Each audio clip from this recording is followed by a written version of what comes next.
Good evening, Blades. How are we feeling after watching that performance tonight at Preston? How do you pick bones out of that 3-2 defeat? Having been 2-0 up, in total control, playing brilliant football in the first half. Callum O'Hare running riot. Campbell playing brilliantly up front. And then a complete game mismanagement towards the end of the first half when we have full control of the game, allows Preston back into the game, giving a stupid free kick away at the beginning of the second half, which Tanganga put into his own goal. And it had to be, didn't it? Daniel Jefferson coming up with a powerful header to finish us off, ex-Blade, to make it 3-2 to Preston. It's just galling, absolutely galling. I listened to Chris Wilder at end of the match. He said you're about both ends of the pitch. He said they could have been 3-0 or 4-0 up at half time, which is correct. Decision making, game management, it gave them a lift. We're making poor decisions, giving silly free kicks away. It changed the atmosphere of the game. It changed the narrative of the game.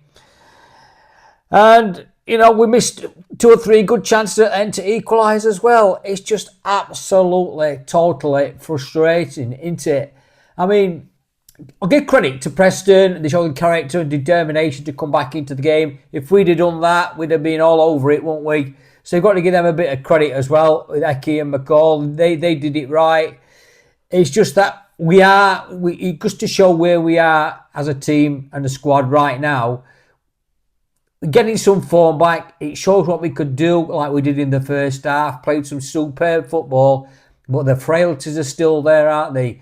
We can't manage the game. I was listening to Carlos Sabi, who were talking about Campbell after a brilliant first half. Nowhere to be seen in second half. He looked at him, he'd run out of steam. Whether it's his fitness again, whether it's 3 games in a week, he's finally caught up with us. I don't know, it's debatable, but there's still no excuses for making elementary mistakes to throw the game away, being 2-0 up, in control of the game. And, I know that's where we are at the minute. I know it's small steps. The signs are there. I've said before that we're getting better. It proved it. We are getting better like we played in first half. But the game's about 90 minutes and it's about game management. It's about doing the right things, not giving the ball away, controlling the ball, not giving stupid free kicks away. And that's where we are at the minute. And I know Chris Wilder, he can't wait till January to get this transfer window sorted out and get some players moved out and some coming in. But the signs are there. I mean, we can criticise them too much. I don't want to criticise them too harshly because I saw some great football tonight. It was an entertaining game. It were open. It were absolutely chaotic. It were frantic at times, weren't they? There was some brilliant football. There were some big chances for both sides. Smith missed one for them in second half, an absolute sitter. Samari missed one for us from a corner, an absolute sitter, and he should have scored. And it was end-to-end stuff, and it could have gone either way. But I'm just so frustrated that there was just a relentless pace to game all the way through, and I'm just thinking that in the end we ran out of steam, and we just lost our way. We looked jagged, we looked tired, we didn't look right when Preston came on to us, and we looked ragged at times when they were going down the left-hand side and getting pulled into box, which I thought it might have been a free kick, which led to goal, but the referee didn't see it anyway. But look, nitpicking, and I'm not going to criticise them. That we're his own worst enemy at times, and it drives you bonkers, doesn't it? But look, let me know what you'll think on that. Let me know what you thought of the game and how we thought he played it. He made 4 changes tonight in team. Team with Coops, Tanganga, McGuinness, me and Burrows all came in. Ogbean, Peck, Riedewald came in instead of Samari. Brooks came in instead of Barry. away and Campbell. So, you know, you can't criticise the team. I think he got it about right. He rotated it around a little bit, and we did okay. I'm trying to find the positives as well as I can see the negatives. It was sort of a game of 2 hours, weren't it? As these games normally are, but there's still work to do. Let's be clear about that. He's still got a lot of work to do, Chris Wilder. We could build on that performance in first half. We set some really good standards in first half. I thought we were almost back to our best in that first 45 minutes until they give that stupid goal away right at the end and allowed them back into the game. But I thought O'Hare was superb again in first half. Absolutely brilliant. They were frightened to death of Campbell, Preston in first half as well. They did everything right. I just can't knock it. But game's about 90 minutes, and you've got to stay focused for 90 minutes. And like I said earlier, we could be his own worst enemy at times, giving stupid free kicks away, and it's inevitable you're going to get caught, and they did. And it ended up being 3-2 to Preston. I am disappointed, of course. I'm disappointed. I'm sure you guys are as well. But look, it's still a long way to go. There's still a long way to go. Lots of games to play for.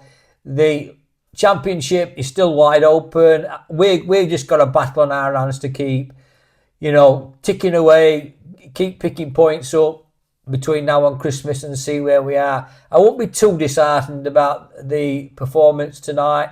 I'm disappointed we lost when we had the game won. I think that's my main grief tonight. It's just that we threw it away and we're his own worst enemy, giving stupid chances, giving stupid free kicks away, not taking our chances, and allowing Preston to come back into the game just before half time. As if we'd have done all that, if we'd have come back from 2-0 down to 3-2, we'd have been jumping through hoops, and I'm sure Preston are and Eki is as well. You can't blame them. We'd have done exactly the same, wouldn't we?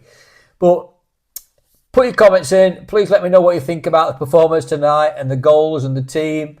What you thought of Preston as well, I guess, as well. So that's you got to give them credit as well for coming back to win 3-2, and it was an exciting game to watch. I enjoyed watching it. Just disappointed that we lost at the end of the day, 3-2. So thanks for watching. I really, really appreciate it. I really do. Put your comments in. I'll put Chris Wilder's interview on at the end and the goals as well. And hopefully we can digest this over the weekend. It's another disappointing weekend. Will we ever get a good one again? But I'm sure we will. But we've got to look forward to next Saturday. We've got a week off. 3 games in a week. Would we have took 6 points out of the 9 at the beginning of the week in our situation? I bet we would, but we would have been a bit greedy taking 9 out of 9, but the opportunity was there, weren't it? So we finished Preston 3, Blades 2 on the night. Disappointing as it was, but the signs are still there. Hopefully can build on that first half performance. It were absolutely superb. But we've got to stop giving these stupid free kicks away and start having a proper game management and looking after the ball better when we, just before half time, like we should have done. But okay, thanks for watching. Really appreciate it. Like I said, I'll put Wilder's interview on and the goals as well, so you can watch it at your leisure. Have a good weekend if you can, and we'll try and meet up again one day next week, and we'll talk about the Derby game coming up next Saturday. Thanks for watching. Up the Blades, and I'll speak to you soon. Number 21 for the host, Alfie Devine, who's a former Liverpool and Wigan player on loan from Tottenham Hotspur, will get the match started when Sheffield United just make a couple of strides further forward and get in position, and they are ready to go. Can Sheffield United make it 3 wins from 3 upon Chris Wilder's return? The ball is played through the middle, and Brooks is through, and he's bearing down the ball, and he scored! Goodness gracious me! Under the cosh for 11 minutes, Sheffield United. One quick counter-attack up the middle of the pitch. What a turn-up for the books for Sheffield United, who lead here at Preston by a goal to nil. Brooks inside left channel of the penalty area. The cutback, Campbell! There for Ogbene just to make a nuisance and disrupt. And Callum O'Hare might be the beneficiary. Through the... Yes! And he scored!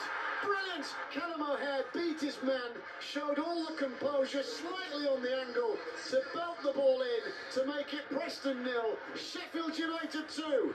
Lovely turn by Armstrong, feeds the ball into Jefferson. Here's Dobbin! And Dobbin squeezed the ball in. Well, there's the lifeline for Preston. Sheffield United switch off for a split second.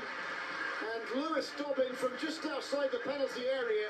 Preston 1, Blades 2. The second half starts with Sidney Peck over the ball. Free kick into the box from Preston. Story's header and an own goal.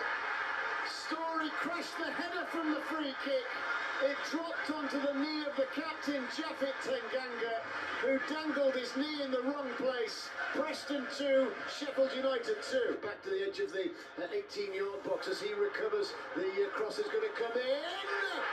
And Daniel Jefferson from the corner of the 6-yard box bullets a header past Michael Cooper. And Preston have come from 2-0 down to lead 3-2. Armstrong gets in and will ease it square. Shooting chance. In it goes. Tanganga's bullet header. And it's fired over the roof of the net by Samare. On his left boot, curled into the penalty area. Queuing up. Burrows! Oh, he couldn't get there. Did it come off his forehead? Here is Ings, stutter step run up over the wall and over the crossbar, and it is the last kick of the game.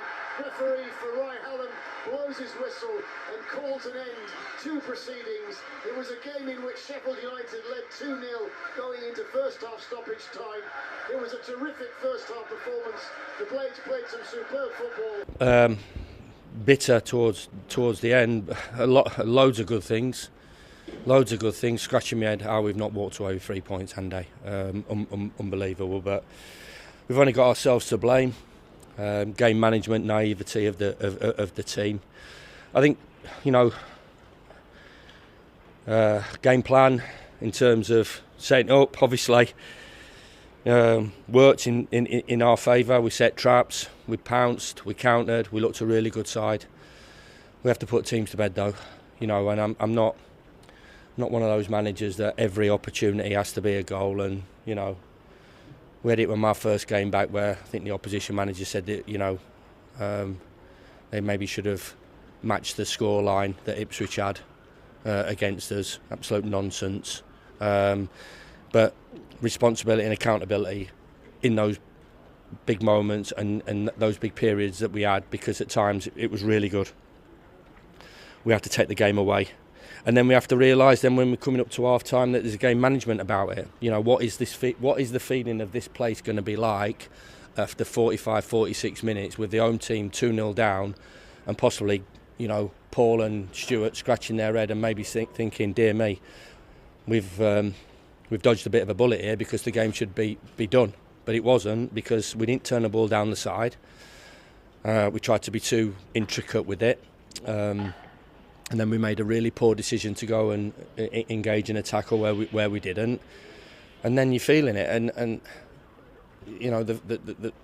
we've had it before. I had it at an incredible, famous game where, to be fair to the group, they came back and ended up winning 4-2. But there was a game at Hillsborough a few years ago where we went 2-0 up, and we conceded in the 45th minute, and the whole atmosphere of the ground changed, as we all know. It ended up in not a bad way, but those moments are huge, absolutely huge.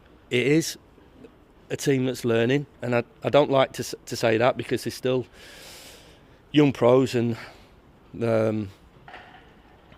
we can't be that naive team. And we understood as well what's going to happen second half. Their boys sprinted down the tunnel. And no doubt the team talk from them would be, right, we need to be a load better. We concede a free kick straight after half time, allow them to put the ball in our box. We get blocked. Boy wins an header, comes off Jaff, and then all of a sudden it is game on, and it's 2 each. I think we're really unfortunate with the third goal. Mark McGuinness gets a whack and he's desperately trying to get back into the middle of the goal, and maybe we should come over and shuffle over.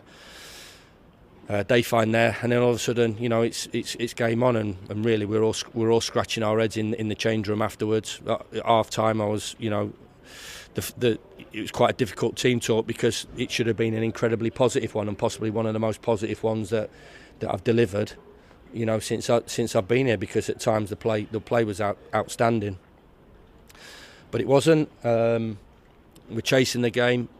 No issue with their attitude, no issue with commitment and desire, and then still the calmness, because I think from a stats point of view, XG is over 2.3. People talk about stats. We have 2 or 3 great opportunities. We should score off a corner. Callum slips at a vital time. Harrison goes through, should get his touch out of his feet. And another couple of opportunities to get something from the game. So I talked about to the players before, we have to go again. We can't just be happy with 2 wins out of 2. We're desperate for a 3rd win. Those proper players and proper teams go and get that 3rd win. They use the confidence and the belief of what happened on Tuesday night and what happened against Watford.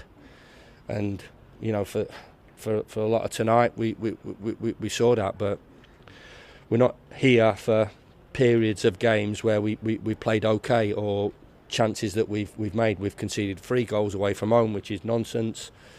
The timing of the goals is absolutely nonsense, and we've not put a team to bed when we had them on the rack, which has obviously resulted in us not getting that big 3 points that would have capped a fabulous week for us.